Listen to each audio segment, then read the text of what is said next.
Hello students, welcome back to the channel. कैसे हैं आप सभी के सभी? आई होप आप सभी के सभी ठीक होंगे। आज मैं आप लोगों के लिए लेके आया हूं dipole moment.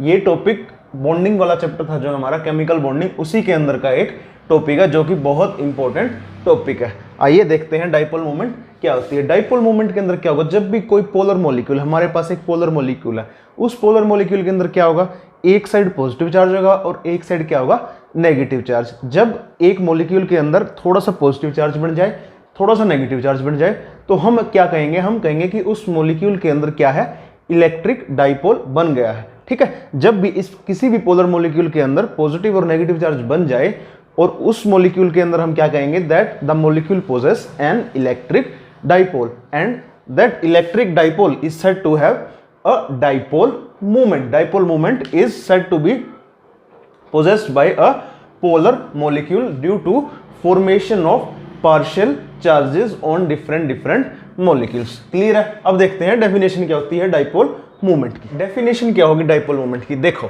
The product of magnitude of positive या negative charge Q and the distance d between the centers of positive and negative charges is called dipole moment। ठीक है, द प्रोडक्ट मतलब मल्टीप्लीकेशन, गुणा। ठीक है, the product of magnitude of positive and negative charge Q, किसी भी charge, product किसका, या तो नेगेटिव चार्ज का या पॉजिटिव चार्ज का, एंड द डिस्टेंस d, उन दोनों के बीच में डिस्टेंस d, एक पॉजिटिव चार्ज होगा एक नेगेटिव चार्ज होगा। एक पोलर मॉलिक्यूल है ये कोई, this is a polar molecule. एक पोलर मॉलिक्यूल के अंदर आपको पता है एक पॉजिटिव चार्ज होगा और एक नेगेटिव चार्ज होगा।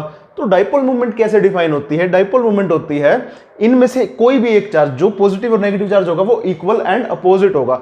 इसमें माइनस नेगेटिव चार्ज है तो इसमें प्लस क्यू नेगेटिव चार्ज ही होगा, इस पे प्लस क्यू चार्ज है तो इस पे माइनस क्यू चार्ज ही होगा। तो product of magnitude of positive या नेगेटिव चार्ज, मैग्नीट्यूड क्या होगी इस चार्ज की, क्यू, क्यू क्या होगी magnitude, the product of magnitude of positive या नेगेटिव चार्ज, एक ही बात है, क्या होगी magnitude Q, and the distance between the centres, इन दोनों के सेंटर्स के बीच का डिस्टेंस जिसको हम डी से दिखाते हैं, the distance between the centres of positive and negative charges is called dipole moment. Dipole moment किससे दर्शाते हैं, म्यू से। Mu is the representation of dipole moment. ठीक है, प्रोडक्ट किसका, पॉजिटिव या नेगेटिव चार्ज का, और distance between the centres of positive and negative charges is called dipole moment mu. क्या फॉर्मूला हो गया, mu is equal to Q into D. ठीक है, म्यू की वैल्यू होगी कितनी, क्यू इंटू डी। क्यू क्या है, charge, Q is charge magnitude, charge magnitude, और डी क्या है, distance between centres, distance between centres. Mu क्या है, डाइपोल मूवमेंट। ठीक है, ये बात थी। ठीक है, एक पॉजिटिव चार्ज है एक नेगेटिव चार्ज है, एक पोलर मॉलिक्यूल है, बीच में सेंटर्स के बीच का डिस्टेंस कितना है, डी, और चार्ज मैग्नीट्यूड कितना है, क्यू। तो डाइपोल मोमेंट कितना होगा, mu is equal to Q into D. काफी इंपॉर्टेंट, डेफिनेशन भी इंपॉर्टेंट है, ये फॉर्मूला भी बहुत इंपॉर्टेंट है, और ये चीज भी बहुत इंपॉर्टेंट है, ये आपका रिप्रेजेंटेशन है। ठीक है, तो डाइपोल मोमेंट को आप अच्छे से नोट्स बनाएं और अच्छे से रिमेंबर करें। ठीक है, देखते हैं यूनिट क्या होगी डाइपोल मोमेंट की। What is the unit of dipole moment? अब डाइपोल मोमेंट का फॉर्मूला होता है mu is equal to Q into D. ठीक है, जो क्यू है, क्यू को हम लेते हैं ऑफ द ऑर्डर 10 की power -10 ESU। Q is equal to 10 की पावर -10 ESU क्या है, order. Q is taken of the order 10 की power -10 ESU, distance is taken of the order 10 की पावर -8 सेंटीमीटर। ठीक है, डिस्टेंस ज्यादातर एंगस्ट्रम में लिया जाता है, दो सेंटर्स के बीच का distance of a molecule angstrom में लिया जाता है, और एक एंगस्ट्रम किसके बराबर होता है, 10 की पावर -8 सेंटीमीटर के बराबर होता है। Therefore distance is of the order 10 की power -8 centimetre and charge is of the order 10 की power -10 ESU। therefore mu is of the order 10 की power -10 -8 ESU centimetre is equal to 10 की power -18 ESU centimetre. This is mu, और इस value का क्या है, this value is equal to 1 debye, ठीक है, this value is 1 debye, ठीक है, therefore 1 debye is denoted as, ये छोटा आएगा D, 1 debye is denoted as 10 की पावर -18 ESU सेंटीमीटर। इसीलिए जो हमारा डाइपोल मोमेंट होता है, जो हम आगे भी कैलकुलेट करेंगे, और हर एक डाइपोल मोमेंट ज्यादातर केमिस्ट्री के अंदर डीबाई यूनिट के अंदर ही लिया जाता है, डीबाई यूनिट के अंदर ही देखा जाता है क्या, डाइपोल मोमेंट। और 1 डीबाई इज इक्वल टू 10 की पावर -18 ESU सेंटीमीटर, ठीक है। एसआई यूनिट की कोई जरूरत नहीं है अभी, इसकी जरूरत आपको 1 डी बाई 10 की पावर -18 ESU सेंटीमीटर। ज्यादातर डाइपोल मोमेंट्स डीबाई के अंदर ही मिलती हैं। तो क्या यूनिट हो जाएगी, unit of dipole moment is debye, ठीक है, यूनिट इज डीबाई। क्लियर है बात।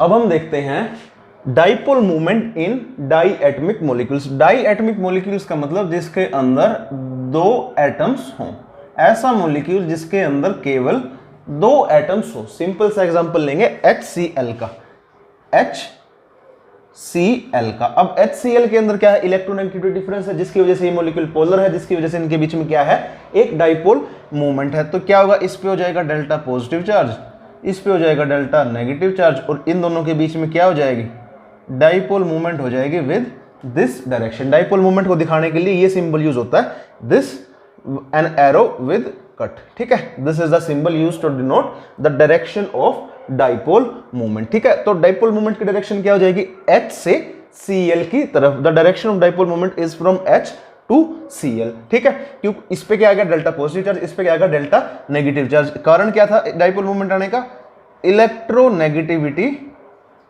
डिफरेंस, ठीक है।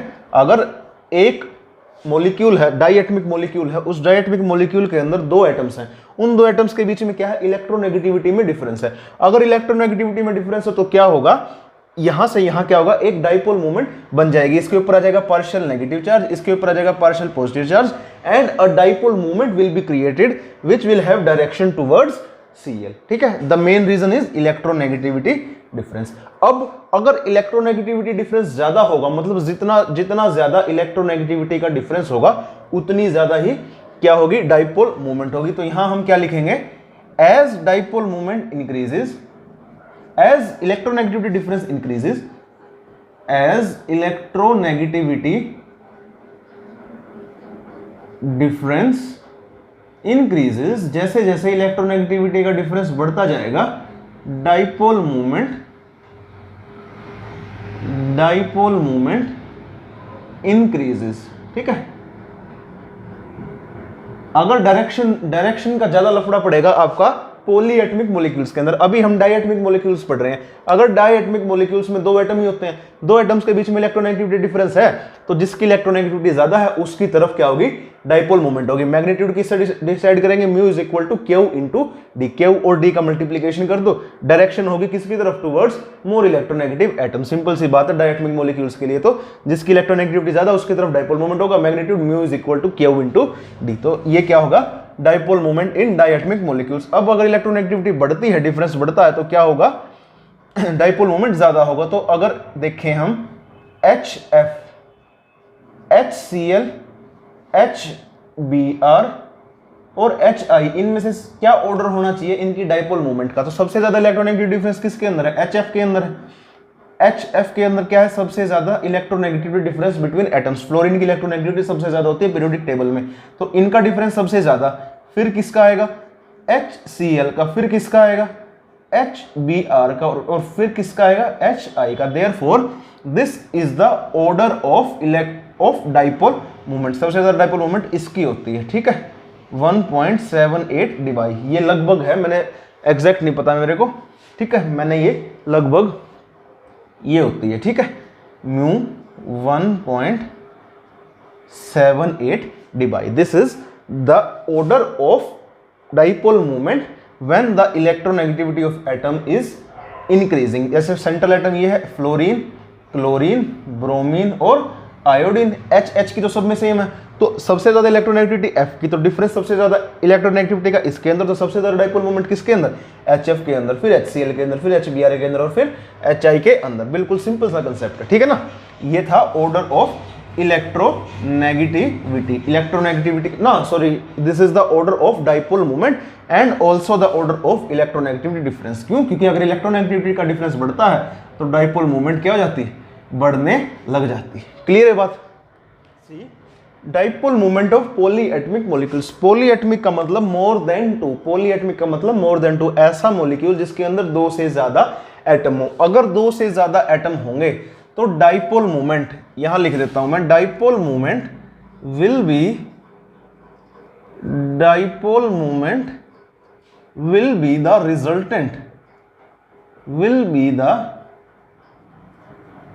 Resultant of individual dipole moments of bonds, resultant of individual dipole moments। कैसे? एग्जाम्पल से समझ में आएगा। Dipole moment will be the resultant of individual dipole moment. अगर पॉलीएटमिक मॉलिक्यूल होंगे, एटम्स मोर देन 2 होंगे, अगर 2 से ज्यादा एटम है, पॉलीएटमिक मॉलिक्यूल है, तो डाइपोल मोमेंट क्या होगी, रिजल्टेंट होगी किसकी, इंडिविजुअल डाइपोल मूवमेंट की। एग्जांपल देखो, एग्जांपल किसका लेते हैं, वाटर का ले लेते हैं। क्या किसका लेंगे, OH और H का। अब O और H के अंदर इलेक्ट्रोनेगेटिविटी डिफरेंस क्या है, ऑक्सीजन का इलेक्ट्रोनेगेटिविटी डिफरेंस ज्यादा है, इलेक्ट्रोनेगेटिविटी ज्यादा है, तो इलेक्ट्रोनेगेटिविटी डिफरेंस होगा इन दोनों के बीच में।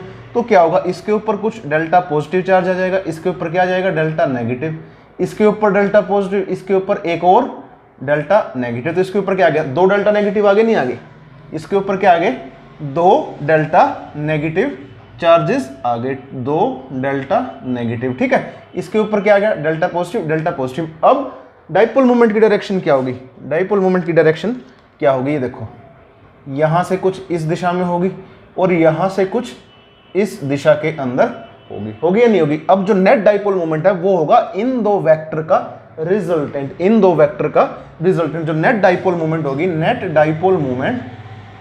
क्या होगी इसकी, डाइपोल मोमेंट 1.84 डिवाई होती है, 1.84 डिवाई, ठीक है। नेट डाइपोल मोमेंट जो होगी, नेट डाइपोल मोमेंट वो क्या होगी, resultant is equal to resultant. ये जो 2 वेक्टर हैं, एक वेक्टर 2 वेक्टर, इन दोनों वेक्टर का जब हम रिजल्टेंट निकालेंगे वो होगी हमारी net direction of dipole moment. Net dipole moment is equal to resultant of different या individual dipole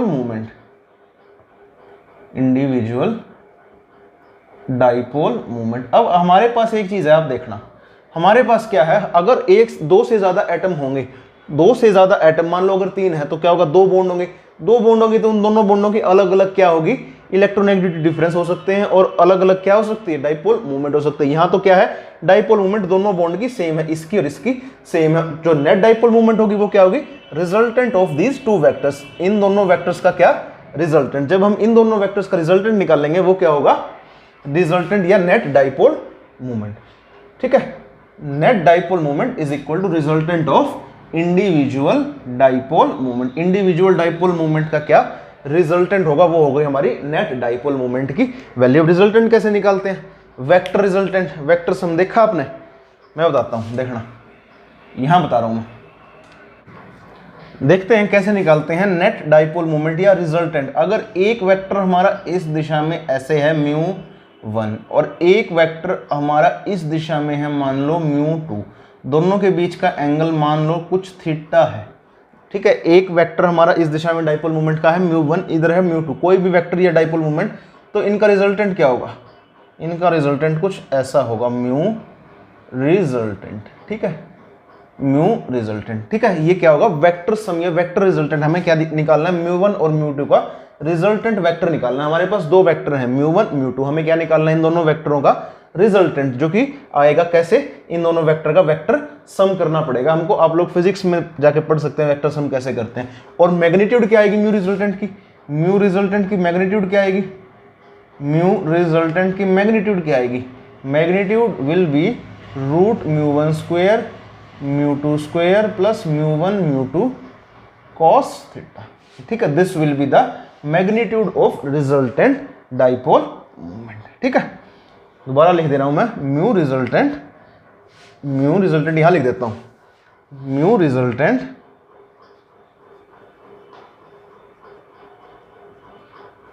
will be equal to μ1 square μ2 square plus μ1 μ2 cos theta.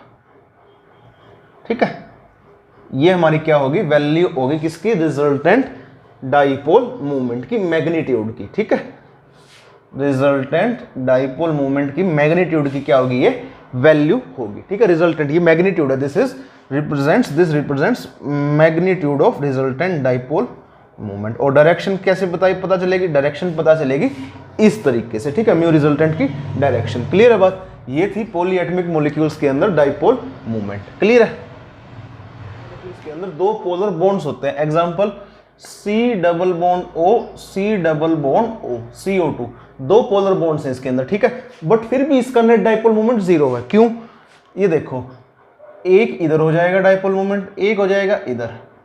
ठीक है, दो पोलर बॉन्ड्स हैं तो दो डाइपोल मोमेंट के होंगे, तो म्यू नेट कितना हो जाएगा, आप देखो, म्यू नेट 0 नहीं हो जाएगा, 0 नहीं हो जाएगा। कारण क्या है, एक इसी डायरेक्शन में है, एक इक्वल एंड अपोजिट इसी डायरेक्शन में है, तो रिजल्टेंट म्यू कितना होगा, 0।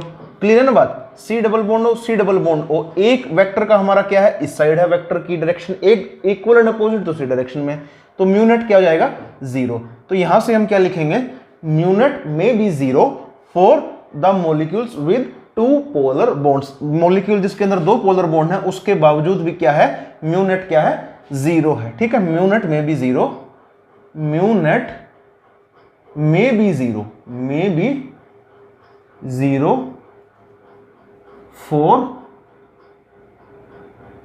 molecules having two polar bonds। दो पोलर बॉन्ड होंगे उसके बावजूद भी मॉलिक्यूल के अंदर क्या हो जाएगी, म्यू नेट 0 हो सकती है। ठीक है, अगर ऐसा टाइप का मॉलिक्यूल है तो। अब कई बार क्या हो जाता है, हमारा मॉलिक्यूल सिमेट्रिकल हो जाता है। If we have a symmetrical molecule, इसको नोट डाउन कर लेना, if we have a symmetrical molecule, example है सिमेट्रिकल मॉलिक्यूल है हमारे पास, अगर जैसे बी एफ क्या हो गया, ये BF3 मॉलिक्यूल है। ठीक है, BF3, अब इसमें क्या होगा, this is a symmetrical molecule, symmetrical होगा नहीं होगा, एक डाइपोल मोमेंट की डायरेक्शन इस दिशा में, एक डाइपोल मोमेंट की डायरेक्शन इस दिशा में, और एक डाइपोल मोमेंट की डायरेक्शन इस दिशा में, तो नेट क्या होगा, mu net is equal to 0। Mu net is equal to 0 क्यों, क्योंकि ये सिमेट्रिकल मॉलिक्यूल है। इन दोनों का जो रिजल्टेंट आएगा वो ऐसे इस दिशा में रिजल्टेंट आएगा, और ये रिजल्टेंट इस वाले जो वेक्टर पार्ट है इसको कैंसिल आउट कर जाएगा, और म्यू नेट क्या हो जाएगा, 0। इन दोनों का रिजल्टेंट क्या आएगा, सेम, इन दोनों का रिजल्टेंट आएगा बिल्कुल एग्जैक्टली इन्हीं वाला, बट इस डायरेक्शन में। ठीक है, वेक्टर सम में आप लोग पढ़ चुके होंगे फिजिक्स में। ठीक है, इन दोनों वेक्टर्स का जो रिजल्टेंट आता है वो इस दिशा में आता है, और क्या होगा, बिल्कुल सेम मैग्नीट्यूड का आता है, तो ये दोनों क्या करेंगे, this and this will cancel out and mu net will be 0। ठीक है, ऐसे ही कोई भी ट्राइगोनल बाइपिरामिडल स्ट्रक्चर है, या मतलब कोई भी सिमेट्रिकल स्ट्रक्चर है, जैसे CH4 देखो, CH4 ये क्या है, ये भी सिमेट्रिकल स्ट्रक्चर है, this is also symmetrical structure. कैसे, इस दिशा में होगी डाइपोल मूवमेंट, किस दिशा में होगी, इस दिशा में होगी डाइपोल मूवमेंट, तो यहां भी क्या होगा, म्यू नेट की वैल्यू क्या हो जाएगी, 0। Mu net is equal to 0। यहाँ बेसिक सी बात ये है, फॉर सिमेट्रिकल मॉलिक्यूल्स, जहां मॉलिक्यूल सिमेट्रिकल होगा, for symmetrical molecules mu net is always 0। ठीक है, यहां लिख देते हैं, for symmetrical molecules, for symmetrical molecules mu net 0। ठीक है, अगर मॉलिक्यूल सिमेट्रिकल होगा तो म्यू नेट की वैल्यू 0 हो जाएगी। ठीक है, क्लियर है बात, for symmetrical molecules mu net is equal to 0। यहाँ सिमेट्री है, यहाँ सिमेट्री है, तो म्यू नेट क्या हो जाएगा, 0 हो जाएगा। क्लियर है बात, कोई समस्या इस बात में।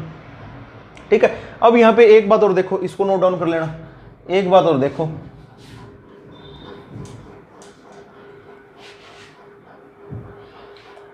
अगर मॉलिक्यूल के अंदर लोन पेयर प्रेजेंट है, if a lone pair is present in a molecule, it will take the electron density, मतलब उसकी डाइपोल मोमेंट क्या होगी अगर किसी भी मॉलिक्यूल के साथ लोन पेयर है, अगर लोन पेयर है तो क्या होगा, डाइपोल मोमेंट की direction towards the lone pair होगी। अगर किसी के पास मान लो NH3 है, NH3 है, NH3 में क्या होगा, H से N की तरफ डाइपोल मोमेंट, एक डाइपोल मोमेंट इधर और एक डाइपोल मोमेंट इधर, क्लियर है। और एक डाइपोल मोमेंट जो होगी वो होगी towards the lone pair, lone pair की तरफ भी डाइपोल मोमेंट होगी। अगर लोन पेयर प्रेजेंट है सेंट्रल एटम के ऊपर, सेंट्रल एटम N है, अगर सेंट्रल एटम के ऊपर लोन पेयर प्रेजेंट है तो एक डाइपोल मोमेंट किस साइड होगी, from central atom towards the lone pair, ठीक है। अगर सेंट्रल एटम के ऊपर लोन पेयर है, अगर सेंट्रल एटम के ऊपर लोन पेयर है तो एक डाइपोल मोमेंट की डायरेक्शन किस साइड होगी, सेंट्रल एटम से लोन पेयर की तरफ। तो इस मॉलिक्यूल के अंदर NH3 मॉलिक्यूल के अंदर, NH3 मॉलिक्यूल के अंदर हमारे पास 4 डाइपोल मोमेंट होगी, 1 2 3 4, और जो डाइपोल मोमेंट का नेट होगा, net dipole moment will be the resultant of these 4 dipole moment, ठीक है। This is not a symmetrical molecule, ये सिमेट्रिकल मॉलिक्यूल नहीं है, 3 इस दिशा में, 1 ऊपर की दिशा में, तो क्या होगा, कुछ नेट डाइपोल मोमेंट होगी, ठीक है। And it will be the resultant of all these 4 dipole moment, ठीक है। अब ये तो NH3 बना ही दिया, साथ के साथ आपको NF3 और बता देता हूं, NF3 ये एक टिपिकल केस है। अब कोई भी देखेगा तो ये मानेगा कि NF3 में N से F की तरफ क्या होगी, डाइपोल मोमेंट होगी, होती भी है, ठीक है। अगर NF3 है हमारे पास, क्या होगा, ऐसे होगा, ऐसे होगा, होगा नहीं होगा ये, बट तीन डाइपोल मोमेंट तो F की तरफ है, N से F, N से F, N से F, और एक डाइपोल मोमेंट कहाँ है, N से लेके लोन पेयर की तरफ, ठीक है, N से लेके लोन पेयर की तरफ। अब आप एक चीज देखो, यहाँ पे नेट डाइपोल मोमेंट किसकी ज्यादा होगी, NH3 की ज्यादा होगी या NF3, किसकी net dipole moment, mu net किसकी ज्यादा होगी। अब यहां तो देखो 3 डाइपोल मोमेंट N की तरफ है और एक डाइपोल मोमेंट N से लोन पेयर की तरफ है, इन तीनों का रिजल्टेंट भी N से लोन पेयर की तरफ ही आएगा। 3 डाइपोल मोमेंट है NH,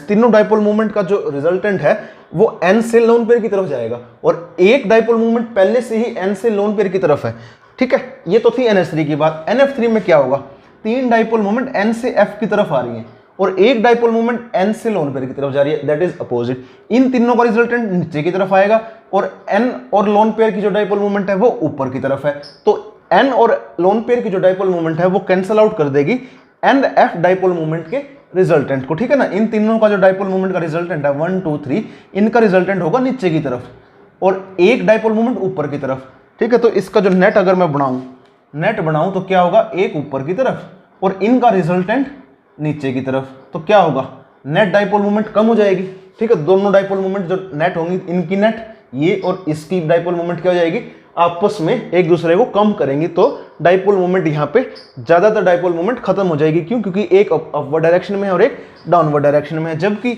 यहाँ क्या होगा, नेट डाइपोल मोमेंट एक ये और इन तीनों की भी ऊपर की डायरेक्शन में, तो क्या होगा, नेट डाइपोल मोमेंट यहाँ इंक्रीज होगी, यहाँ नेट डाइपोल मोमेंट इंक्रीज होगी और यहाँ नेट डाइपोल मोमेंट डिक्रीज होगी। देयरफॉर म्यू नेट, इसीलिए therefore mu net of NH3 is greater than mu net of NF3, therefore mu net of NH3 is greater than mu net of NF3। Clear है बात आप लोगों को, कोई समस्या तो नहीं है, ठीक है। N से F की तरफ होगी और इनकी रिजल्टेंट भी इसी डायरेक्शन में होगी, ठीक है। तो जो इनका नेट हो गया वो इस डायरेक्शन में हो गया।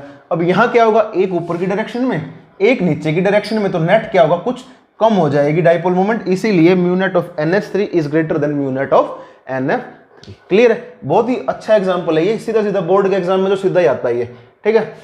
2 या 3 नंबर का डायरेक्ट आता है NF3 और NH3 की डाइपोल मोमेंट कंपेयर करनी, ठीक है। और नीट या जेईई में भी आ सकता है, इसलिए इसको आप अच्छे से नोट करो और अच्छे से पढ़ो।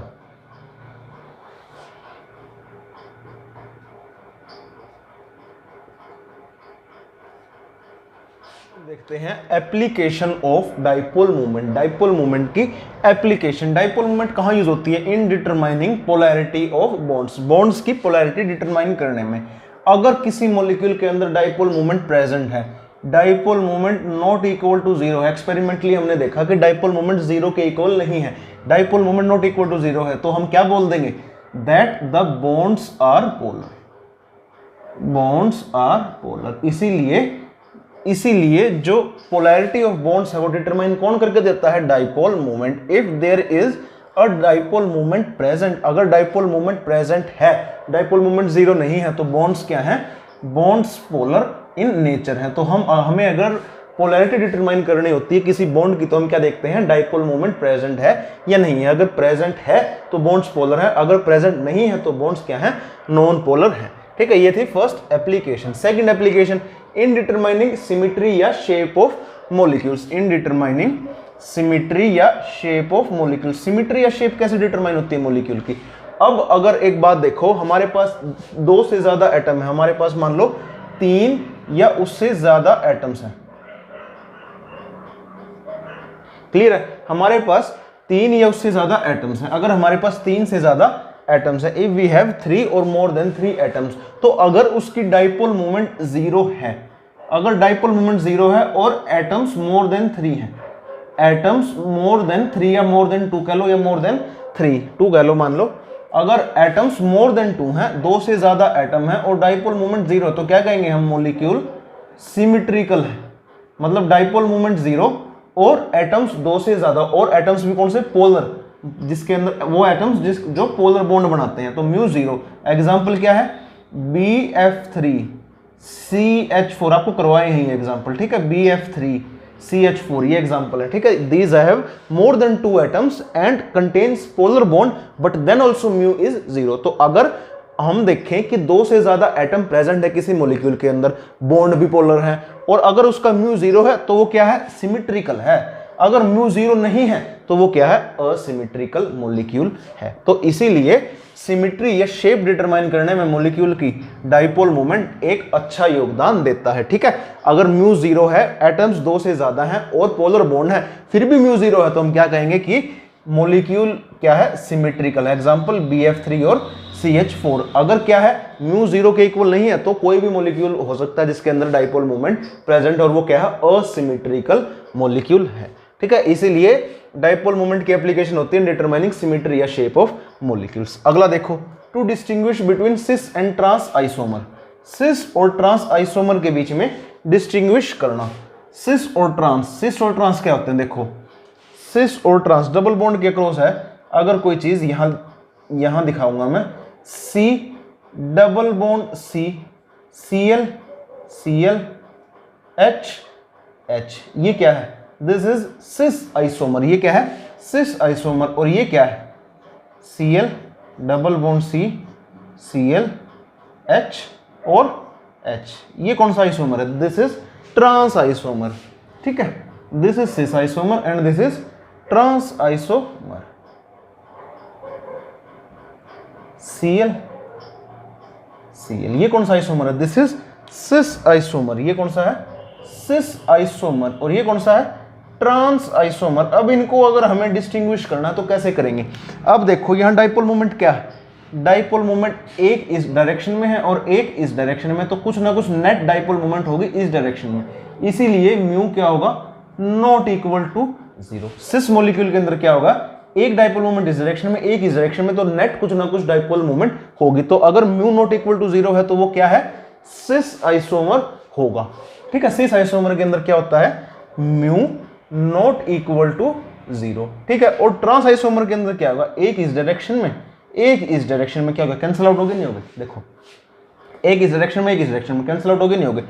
एक इस डायरेक्शन में, इनका भी है कुछ कुछ, बट Cl के सामने इनका ज्यादा माना नहीं जाता। तो यहाँ क्या होगा? म्यू नेट यहाँ क्या होगी? म्यू क्या होगा? यहाँ म्यू इक्वल टू 0। ठीक है, यहाँ म्यू 0 है। क्यों? क्योंकि जो ट्रांस आइसोमर होता है उसके अंदर एक डाइपोल मोमेंट की डायरेक्शन दूसरे डाइपोल मोमेंट की डायरेक्शन के अपोजिट होती है, इसलिए एक डाइपोल मोमेंट दूसरे को कैंसिल कर देती है और म्यू इक्वल टू 0 हो जाता है। और सिस आइसोमर के अंदर क्या होगा? सिस आइसोमर के अंदर कुछ ना कुछ नेट डाइपोल मोमेंट बचेगी ही बचेगी, इसीलिए mu not equal to 0 for cis isomer and mu equal to 0 for trans isomer. तो हम क्या करते हैं, अगर हमें सिस और ट्रांस आइसोमर के अंदर डिफरेंस देखना होता है तो हम उनकी डाइपोल मोमेंट देखते हैं। अगर डाइपोल मोमेंट 0 नहीं है तो वो सिस आइसोमर है, और अगर 0 के इक्वल है तो वो ट्रांस आइसोमर है। इसीलिए dipole moment is used to distinguish between cis and trans isomer. Clear है बात? अब देखते हैं टू डिस्टिंग्विश बिटवीन, अगली एप्लीकेशन, लास्ट एप्लीकेशन क्या है, to distinguish between ortho and meta para isomer, ortho meta and para isomer. अब क्या होगा, ऑर्थो मेटा पैरा आइसोमर के लिए मेरे को ये सारी के सारी रब करनी पड़ेगी, मैं उसको अगली स्लाइड के अंदर आपको बता देता हूं, ठीक है। तब तक के लिए आप इसको नोट डाउन करो, फिर ऑर्थो मेटा पैरा करते हैं।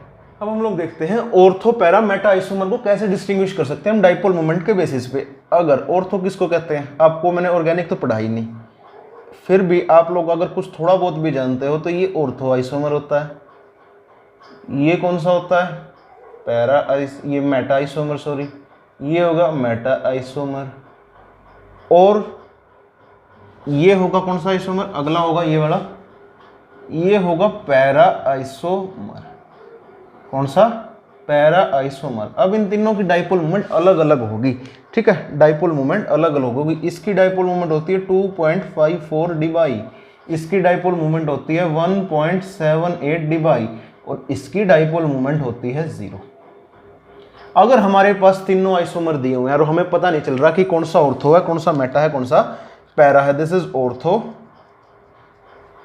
This is ortho, this is Meta and this is para. अगर हमें नहीं पता चल रहा कि कौन सा आइसोमर कौन सा ऑर्थो आइसोमर है, कौन सा मेटा आइसोमर है और कौन सा पैरा आइसोमर है, तो हम क्या करते हैं, उनकी डाइपोल मोमेंट देख लेते हैं। जिसकी डाइपोल मोमेंट सबसे ज्यादा डाइपोल मोमेंट मिलती है ऑर्थो आइसोमर की, तो अगर सबसे ज्यादा डाइपोल मोमेंट जिसकी आइसोमर की होगी वो होगा हमारा ऑर्थो आइसोमर। अगर हमारे पास उससे कम जो डाइपोल मोमेंट है वो मिलती है मेटा आइसोमर की, जो mu is equal to 1.78 D, देखो ये क्या इसकी, और 0 डाइपोल मोमेंट मिलेगी किसकी, पैरा आइसोमर की। कैसे, इनका कारण क्या होगा, ये देखो सबसे ज्यादा रिजल्टेंट इनका होगा, रिजल्टेंट जो होगा सबसे ज्यादा इनका होगा, फिर रिजल्टेंट किसका होगा, इसका होगा, ठीक है। ये आपको वेक्टर्स में पता चलेगा, वेक्टर्स पढ़ोगे जब फिजिक्स में तो रिजल्टेंट कैसे निकालते हैं। और सबसे कम रिजल्टेंट या 0 रिजल्टेंट किसका होगा, इनका। ये तो mu this equal to this, और ये एक दूसरे को कैंसिल कर रही है, इसलिए म्यू की वैल्यू कितनी होगी, 0 होगी। यहाँ कुछ रिजल्टेंट होगा, कुछ इस दिशा के अंदर, यहाँ भी कुछ रिजल्टेंट होगा इस दिशा के अंदर। सबसे ज्यादा रिजल्टेंट पाया जाता है ऑर्थो में, फिर पाया जाता है मेटा में, और फिर पाया जाता है पैरा में, ठीक है। तो थस वी कैन डिटरमाइन या we can distinguish between ortho meta and para isomers by using the values of dipole moment, ठीक है। वैसे मुश्किल हो जाता है इनको डिस्टिंग्विश करना, अलग अलग करना, ठीक है। Use to distinguish dipole moment, can distinguish dipole moment, can distinguish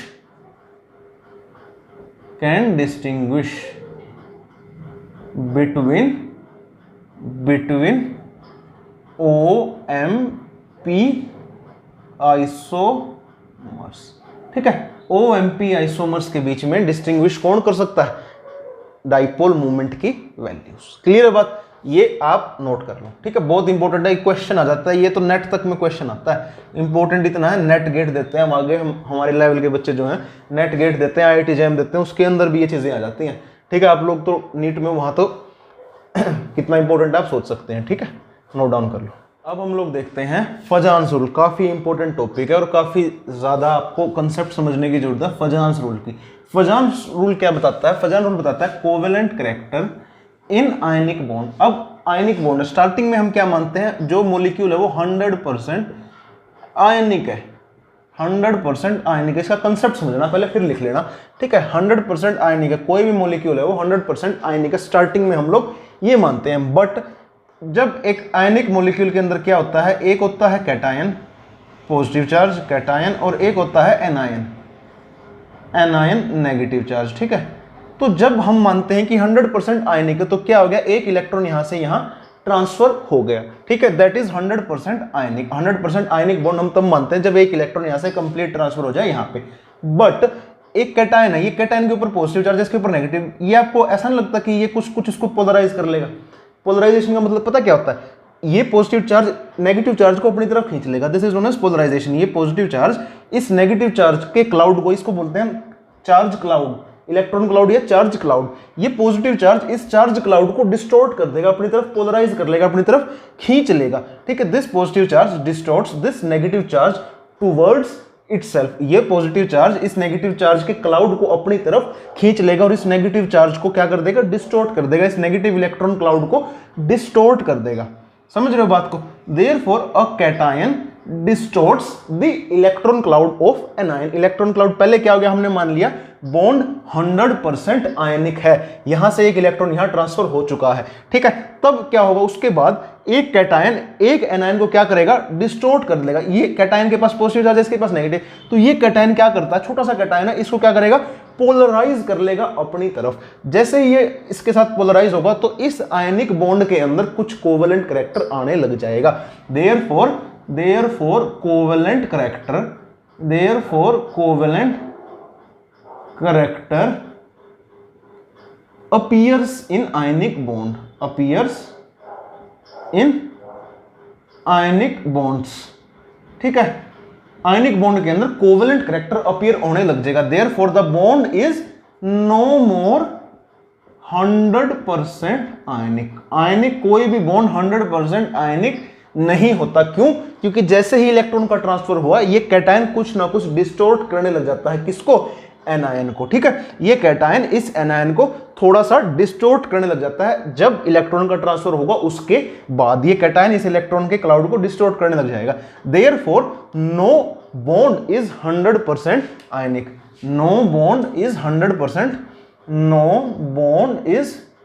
100% ionic, इसीलिए कोई भी बॉन्ड 100% आयनिक नहीं होता, उसके अंदर कुछ ना कुछ कोवेलेंट कैरेक्टर होता है। देयरफॉर कोवेलेंट कैरेक्टर अपीयर्स इन आयनिक बॉन्ड्स, ठीक है। अब ये कोवेलेंट कैरेक्टर कितना होगा, एक आयनिक बॉन्ड 100% आयनिक था, वहां से उसके अंदर कोवेलेंट कैरेक्टर आ गया। अब कितना कोवेलेंट कैरेक्टर आएगा, ये तीन चीजों पे मैटर करता है, तीन चीजों पे डिपेंड करता है। वो तीन चीजें क्या है, आइए देखते हैं। तीन फैक्टर देखने से पहले एक चीज बता देता हूं मैं पहले। अगर कैटायन क्या करता है, जो कैटायन होता है, जो पॉजिटिव चार्ज होता है, वो क्या करता है, इस नेगेटिव चार्ज के क्लाउड को डिस्टॉर्ट करता है या पोलराइज करता है। तो जो कैटायन की पोलराइज करने की क्षमता है, जो कैटायन क्या करेगा, इस नेगेटिव चार्ज को, एनायन की नेगेटिव चार्ज क्लाउड को क्या करता है, पोलराइज करता है। कैटायन क्या करेगा, पोलराइज करेगा नेगेटिव क्लाउड ऑफ एनायन को। तो जो पोलराइज करता है, जो कैटायन की पावर है इस नेगेटिव चार्ज को पोलराइज करने की, उसको हम क्या लिखते हैं, पोलराइजिंग पावर। और एनायन की पावर पोलराइज होने की, एनायन भी तो पोलराइज होगा, कैटायन तो पोलराइज करेगा, एनायन पोलराइज होगा, तो जो एनायन की पावर है पोलराइज होने की, उसको हम कहेंगे पोलराइजेबिलिटी, ठीक है। इसको हम कहेंगे पोलराइजेबिलिटी, ठीक है। एनायन की पावर पोलराइज होने की होती है कि वो खुद पोलराइज होगा, कैटायन की पावर दूसरे को पोलराइज करने की होती है, इसलिए इसको कहेंगे पोलराइजिंग पावर और इसको कहेंगे पोलराइजेबिलिटी। क्लियर है? अब देखते हैं तीनों फैक्टर वो क्या थे। अब देखते हैं तीनों फैक्टर। देखते हैं, दो फैक्टर यहां पे मैंने लिख दिया आप लोगों के सामने, एक है साइज ऑफ कैटायन, एक है साइज ऑफ एनायन। अब क्या होगा, साइज ऑफ कैटायन मतलब पॉजिटिव आयन। अब कैटायन का साइज कैसे फर्क डालेगा, किसमें, कोवेलेंट कैरेक्टर को कैसे इंक्रीज या डिक्रीज करेगा, आयनिक बॉन्ड के कैटायन का जो साइज हो कैसे डिफर करेगा, कैटायन का जो साइज हो किसके ऊपर इफेक्ट डालेगा, पोलराइजिंग पावर ऑफ एनायन,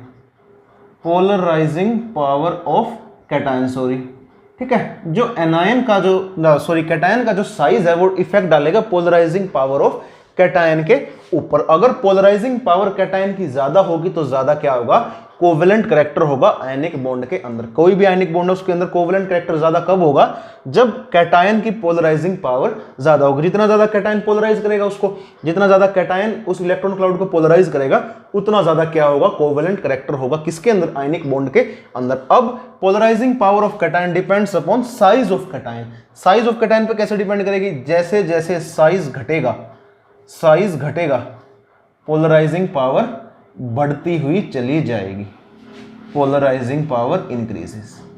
ऐसा क्यों, छोटे साइज का कैटायन ज्यादा पोलराइज करता है बड़े इलेक्ट्रॉन क्लाउड को। छोटा सा पॉइंट चार्ज है, मतलब या इसको आप साइज कर लो या साइज चार्ज रेशियो भी कह सकते हो। अगर साइज तब मैटर करेगा जब उसका चार्ज वही रहेगा, ठीक है ना, समझ रहे हो बात को, साइज चार्ज रेशियो, ठीक है। अगर एक छोटे से साइज के एटम के ऊपर ज्यादा चार्ज है तो वो ज्यादा पोलराइज करेगा, बजाय कब, जब बड़े एटम के ऊपर सेम अमाउंट ऑफ चार्ज है। इसका एग्जांपल देख सकते हो आप, LiF NaF, KF, CSF। अब इसके अंदर आप बताओ किसकी कौन सा ज्यादा कोवेलेंट होगा। ऑब्वियस सी बात है LIF सबसे ज्यादा कोवेलेंट होगा, LIF सबसे ज्यादा कोवेलेंट होगा। एग्जांपल से पता चल जाएगा, LIF, NaF, KF तीन ही देख लो। अब क्या होगा, Li के ऊपर क्या है, सेम चार्ज है, दोनों तीनों के ऊपर +1 +1 +1 सेम चार्ज है, चार्ज साइज रेशियो ही होता है एक प्रकार से। ये साइज का मतलब है चार्ज साइज रेशियो, या कह लो आप charge size ratio, charge size ratio.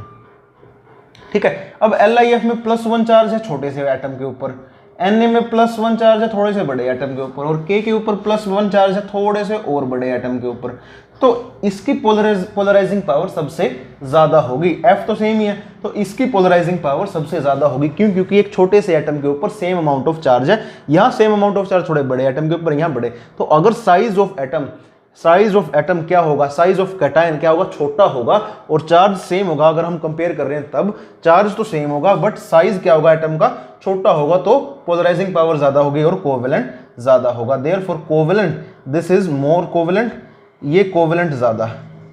ठीक है, तो कोवेलेंट करैक्टर इस दिशा में इंक्रीज करता है, ये कम कोवेलेंट है, ये उससे ज्यादा है, और ये सबसे ज्यादा कोवेलेंट है इनके अंदर, मेटल हैलाइड्स के अंदर ये ज्यादा कोवेलेंट है। क्यों? क्योंकि इसका कैटायन छोटा है, चार्ज क्या है, सेम टू सेम ही है, इसीलिए इसकी पोलराइजिंग पावर ज्यादा है और कोवेलेंट करैक्टर ज्यादा है। इसका थोड़ा सा कम कोवेलेंट करैक्टर है, इसका बिल्कुल ही कम कोवेलेंट करैक्टर है, क्योंकि ये बड़ा एटम है।